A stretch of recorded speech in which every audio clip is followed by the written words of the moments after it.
आज एक कहानी याद आ रही है। महाभारत की वो कहानी आपको याद होगी जब अर्जुन के पुत्र अभिमन्यु का वध काफी लोगों ने मिलकर कर दिया था। धोखा से उसकी हत्या कर दी गई थी। तब कृष्ण ने एक कसम खाई थी कि कल सूरज अस्त होने के पहले वो जयद्रथ का वध कर देंगे।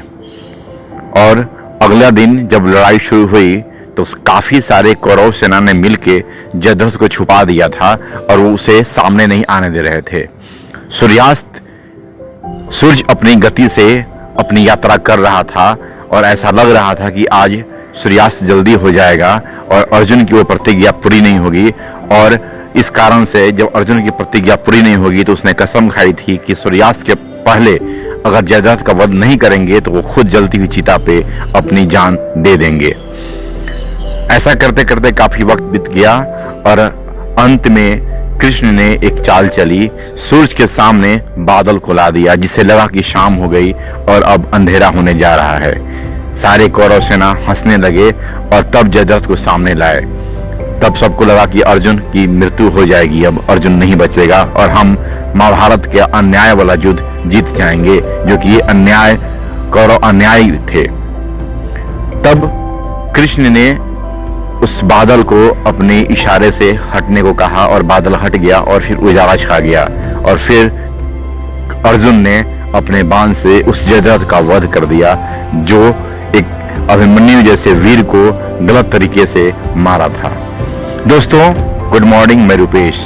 मैं ये बातें क्यों कह रहा हूँ? अभी जो ऑन पैसिव पे आपने बादल देखा था, उस बादल में बहुत सारे कुछ ऐसे लोग शामिल थे जिन्होंने ऑन पैसिव को गर्त में ले जाने के काम किया था, जिन्होंने ऑन पैसिव को खत्म करने की योजना बनाई थी। उन सारे बादलों को ऐश ने बहुत सारी मेहनत करके उन सारे बादलों को ईश्वर के सहारे हटा दिया है और वो हट चुके हैं। कुछ ऐसी प्रॉब्लम्स थी जिसमें कुछ कोर्ट का भी मैटर आया था, उन सारी चीजों को भी लगभग चीजें हट चुकी हैं और कुछ फाइनल डिसीजन भी आपके सामने आने वाले हैं। दोस्तों फिर जब पिछली बार एक मीटिंग हुई थी, वेबिनार हुआ था, लाइव वेबिनार, इस साल का पहला वेबिनार हुआ था, उसमें ऐश सर ने या बाकी बातें कही गई थी कि हम एक अगला मीटिंग जल्दी ही करेंगे। दोस्तों 16 तारीख को एक हमारा लाइव वेबिनार फिर से होने जा रहा है। बहुत सारी बातें आएंगी। आप इस बात को महसूस करें कि वो सारे बादल लगभग हट चुके हैं और जो जयद्रथ रूपी जो लोग थे जिन्होंने गलत किया था ऑन पैसिव के साथ, जिन्होंने खत्म करने की योजना बनाई थी, वो लगभग लोग खत्म हो चुके हैं और वो हट चुके हैं इस ऑन पैसिव से। ये बातें तब शुरू हुई थी जब ऐश ने कहा था कि आई एम इन चार्ज, और तब से वो सफाया करते हुए यहाँ तक पहुंचे हैं।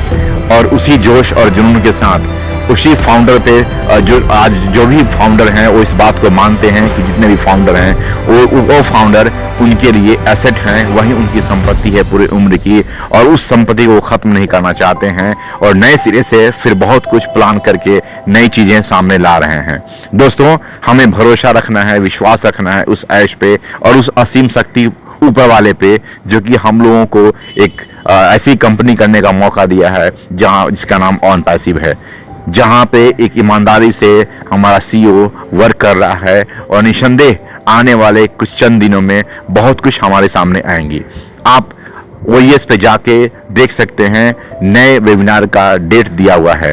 मैं पहले भी कहा था कि बहुत कुछ अपने बारे में और या बहुत कुछ कंपनी से लेके एक्सेप्ट नहीं करना है कि ऐसा हो जाएगा वैसा हो जाएगा। मैंने कहा था कि जो चल रहा है उस पर भरोसा करें, जो हो रहा है उस पर भरोसा करें और जो चीज आने वाले हैं उसके बारे में सोचें, बट वर्तमान में जिए, यही आपकी सबसे बड़ी शक्ति होगी।